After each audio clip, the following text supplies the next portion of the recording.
c'est un sac en toile de parachute. L'avantage de la toile de parachute, c'est que ça coulisse facilement sur l'eau. Comme ça. On met le moignon à l'intérieur. Tout ça, ça passe dans la prothèse et ça sort par le trou qui est là. Et au fur et à mesure qu'on va tirer le sac, le moignon va descendre et se positionner correctement à l'intérieur de la prothèse. D'accord. Alors, les fonctions de la prothèse. Rotation. Alors, attendez, parce que... Voilà. Ah, comme par hasard, hop, il se plie maintenant. C'est celui-là qui était bloqué. En fait, là, quand je contracte le muscle de flexion, ça ferme la main. Et quand je recontracte l'autre extension, ça ouvre la main. Et après, quand je fais pronation... Pronation, c'est prendre. C'est la main qui se tourne pour apprendre. Et la supination, ça veut dire je supporte, c'est la main qui se met vers le haut. Après, ah, je vois.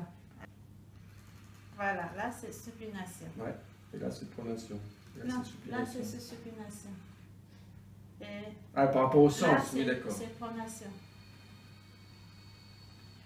Donc voilà. Et donc après, sur ces prothèses-là, qui sont des prothèses maintenant remboursées, le pouce n'est pas motorisé dans cette mobilité-là. Tiens, ouvrez la main.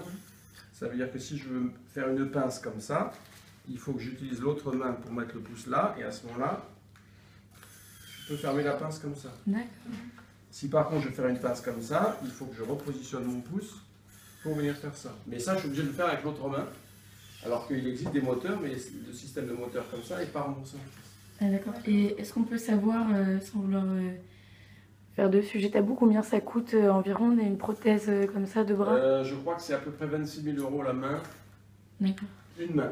D'accord. Et tout est remboursé du coup À condition que l'entraînement se soit fait dans un centre comme le nôtre, qu'il y ait une équipe spécialisée qui l'ait accompagné et qu'elle dise ben, moi ça me rend service donc je les veux. Il faut qu'elle soit motivée, il faut qu'elle ait un métier compatible éventuellement ou des activités compatibles et que ça marche.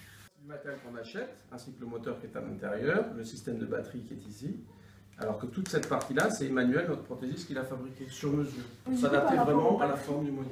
J'ai des questions parce que du coup j'avais fait des recherches sur internet mais j'avais pas trouvé et du coup ça se recharge tous les jours les batteries qui sont là. Ça n'est pas du moment qu'on l'utilise. En fait, moi comme je l'utilise pas beaucoup, j'arrive à tenir la batterie pour la journée. Alors qu'il y a une personne qui va l'utiliser plusieurs fois, au bout de la journée, une batterie ça tient pas en fait la journée. Elle est obligée d'avoir. Mais là quand il livre en fait à chaque main, elle a 2 batteries. Donc, ça fait qu'on a toujours 2 batteries de... Ça, c'est dans le cas où les batteries sont amovibles. C'est-à-dire qu'on clique ici, on enlève la batterie, on en met une autre. Pour les gens qui veulent des choses très esthétiques, encore que là, ça ne se voit pas trop, on a des batteries qui sont intégrées à l'intérieur du corps de la prothèse. C'est-à-dire que pour la recharger, il faut enlever la prothèse et la fixer au mur. Il faut bien réfléchir avant. Et ensuite, il y a un petit interrupteur ici.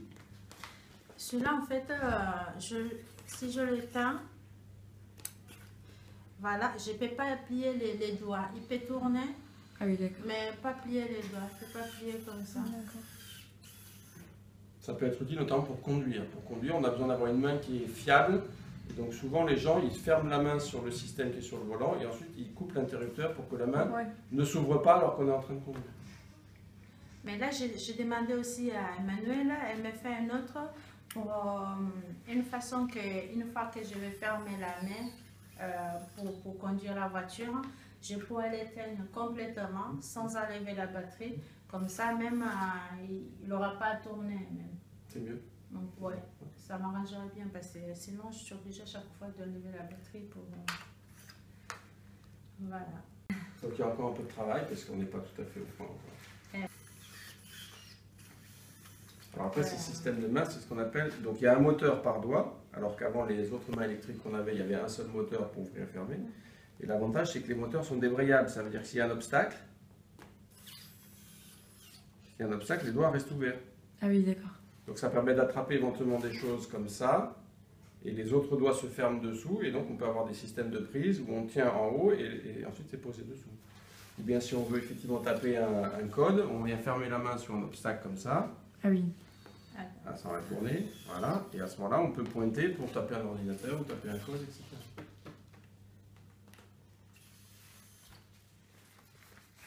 Hop, vraiment mon bazar.